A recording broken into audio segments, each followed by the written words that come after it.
मेरे प्यारे किसान साथियों, मैं doctor Krishna Yadav, PhD entomology, आप सभी लोगों के सामने अभी हाजिर हूँ अपने हरविलास भाई के साथ, जिनका एक चैनल है। हम चाहते हैं कि इस चैनल के थ्रू भी अपने किसान भाइयों को काफ़ी कुछ जानकारी मिले। और फिलहाल जैसे कि आप सभी लोग देख रहे हैं कि कपास का सीज़न चला हुआ है, साथ में मूंग भी है, ग्वार भी है, बाजरा भी है। तो हम सबसे पहले कपास का ही टॉपिक हम लेके चलेंगे और उसमें भी जो सबसे अहम जो समस्याएं हैं फिलहाल हम उसको कवर करने की कोशिश करेंगे। हरविलास भाई, मेरी पहली कोशिश ये रहेगी कि जो जो मेन समस्याएं हैं अभी कपास की, हम उनको लेके चलें। तो जैसा कि आप देख रहे हो अभी कि कपास के अंदर सबसे मेन जो जरूरी चीज है किसान भाई को जो देखनी है वो ये है कि उसकी कपास का जो पत्ता है वो यूं है कि यूं है। आपको दो चीज नोट करनी है बिल्कुल शुरू में। पहली बात तो ये कि अगर आपका कपास का पत्ता अगर नीचे की तरफ अगर किनारियां हैं उसकी और पीलापन अगर उसमें है तो इसका मतलब उसके अंदर खुराक की बिल्कुल कमी है। उस चीज का आपको ध्यान रखना पड़ेगा। कपास का नाम ही खुराक है। अगर आप उसको पूरी खुराक अगर आप दे पाते हो तो आपकी कपास की पैदावार लेने में आपको दिक्कत नहीं आएगी। दूसरी बात, जो सबसे अहम मुद्दा जो किसान भाइयों के दिमाग में रहता है, हरा तेला, थ्रिप्स, सफेद मच्छर या गुलाबी सुंडी का जो अटैक है वो तो जो प्रकोप जो बन सकता है और जो हो रहा है अभी फिलहाल जो अभी खेतों में मौजूद है, उसके लिए हम क्या कर सकते हैं। तो क्या कोई ऐसी स्प्रे है कि भाई हम खुराक की भी पूर्ति कर सके और साथ ही साथ जितने हमारे कीट पतंगे हैं जो हमारे लिए हानिकारक हैं उनको भी हम मैनेज कर सके, प्रबंधन उनको हम कर सके। क्योंकि कंट्रोल तो हम नहीं कर सकते और कंट्रोल का कोई शब्द औचित्य नहीं बनता है इसका। चाहे वो कोई भी दवाई हो, आप उसको कंट्रोल नहीं कर सकते, आप केवल उसका प्रबंधन आप कर सकते हो। तो साथियों, ऐसे मामले में सबसे पहले मैं बात करूंगा कि अगर हमारे पास 60 दिन से ऊपर की कपास है तो हमारे को क्या करना चाहिए। 60 दिन से अगर ऊपर की हमारे पास कपास है, क्योंकि अमूमन अभी फिलहाल 80 या 90 दिन की लगभग हो चुकी है, 80% के आसपास इतनी उम्र की कपास हमारी हो चुकी है। तो उस मामले में आपके पास, जैसा कि हमने पहले भी पोस्टों में भी साझा किया है आपके साथ, उस मामले में आपको एक काम करना है कि एक तो खुराक के अंदर भी क्या, अगर एनपीके अगर आपको इस्तेमाल करना है तो 13-0-45, जिसके अंदर आपका 13% नाइट्रोजन और 45% आपका पोटाश है। 13-0-45 plus boron plus zinc. 13-0-45 1 kilo प्रति एकड़, जिंक आपका 200 ग्राम प्रति एकड़। जिंक भी आपका 12% चिलेटेड फॉर्म में हो, पाउडर फॉर्म में।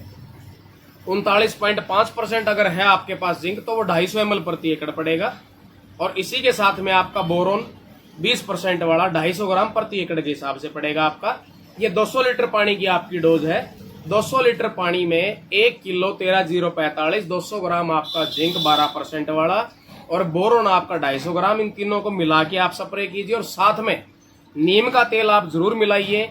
लेकिन कई बार एक दिमाग में एक प्रश्न होता है कि जी क्या नीम का तेल हमारे को उतना रिजल्ट दे पाता है।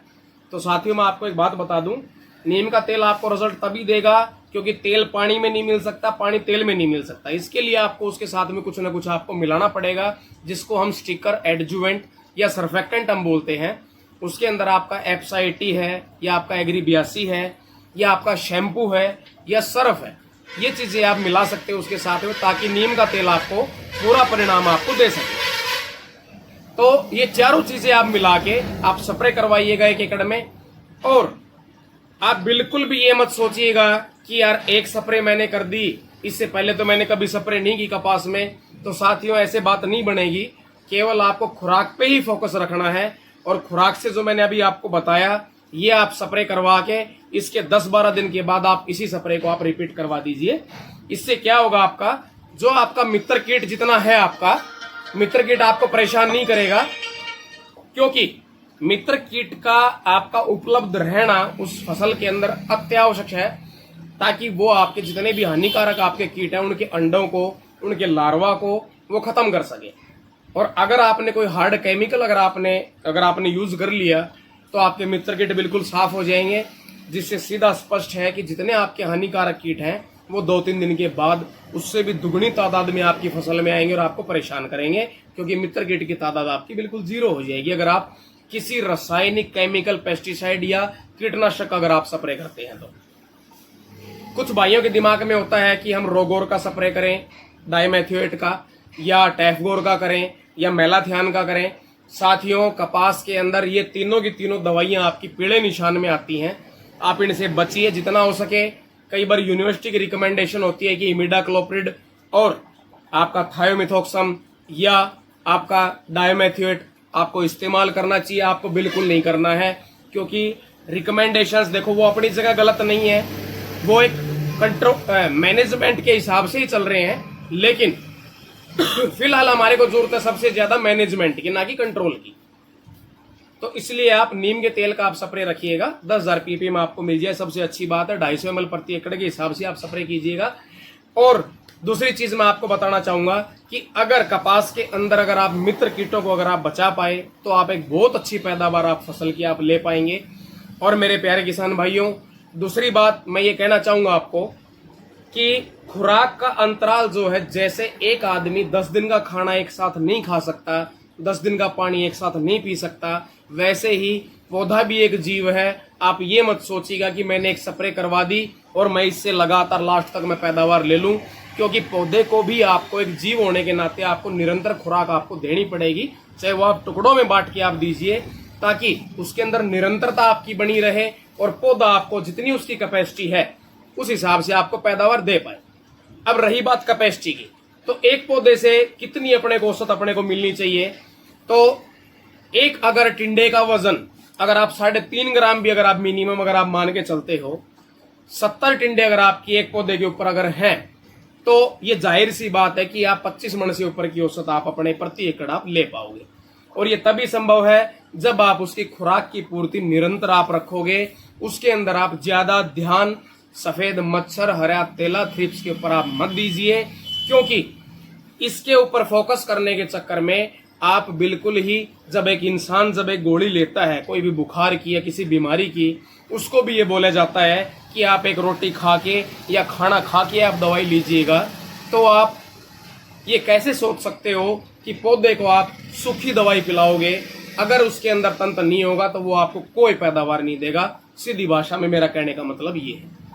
तो साथियों, जहां तक मैंने बात की आपसे 13-045 जिंक और बोरोन की आपने स्प्रे करवाई नीम के तेल के साथ। अब बात आती है जी 10-12 दिन के बाद मैं क्या करूं। तो 2-3 ऐसी चीजें और हैं जो बाजार में मार्केट में आपको उपलब्ध हो सकती हैं। नहीं होती हैं तो आप इसी को रिपीट कीजिए। अगर उपलब्ध हो जाती हैं तो मेजरसोल आता है एरीज कंपनी का और स्प्रेट आता है श्री राम का। दोनों में से कोई एक चीज आप 1 किलो प्रति एकड़ के हिसाब से आप लीजिएगा। दोबारा उसी के साथ में नीम का तेल आप मिक्स कीजिए और मिला के आप स्प्रे करवा दीजिएगा। यानी कि पहले स्प्रे के 2 हफ्ते के बाद, 12-13 दिन या 2 हफ्ते के बाद, 14 दिन के बाद आप कह सकते हो, इसको आप रिपीट करवाइएगा। इसके बाद एक स्प्रे आपको और करना है, वो है आपका 0050 प्लस बोरोन, दोनों मिला के तीसरी बार में।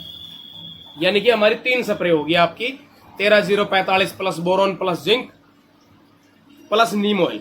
इसके बाद दूसरा आपका स्प्रे आया मेजरसोल या स्प्रेट श्री राम का 1 किलो प्लस नीम ऑयल। तीसरा आपका स्प्रे आया 0050 प्लस बोरोन मिला के। नीम तेल की आवश्यकता से ना भी हो तो भी आप इस दौरान में मिला सकते हो, अच्छा रहेगा, आपके लिए फायदेमंद है। अब रही बात चेपक की, जैसे मैंने कि आपको शुरू में बताया, चेपक आप जरूर मिलाइए। पहली, दूसरी और तीसरी स्प्रे तीनों में आप चेपक जरूर मिलाइए 100 ml प्रति एकड़ के हिसाब से, या आप शैम्पू के पाउच मिलाइए 10 पाउच प्रति एकड़ के हिसाब से अलग अलग टंकी में, यानी कि 1 पाउच प्रति टंकी के हिसाब से। अब एक चीज और आती है दोस्तों कि हमने जहां तक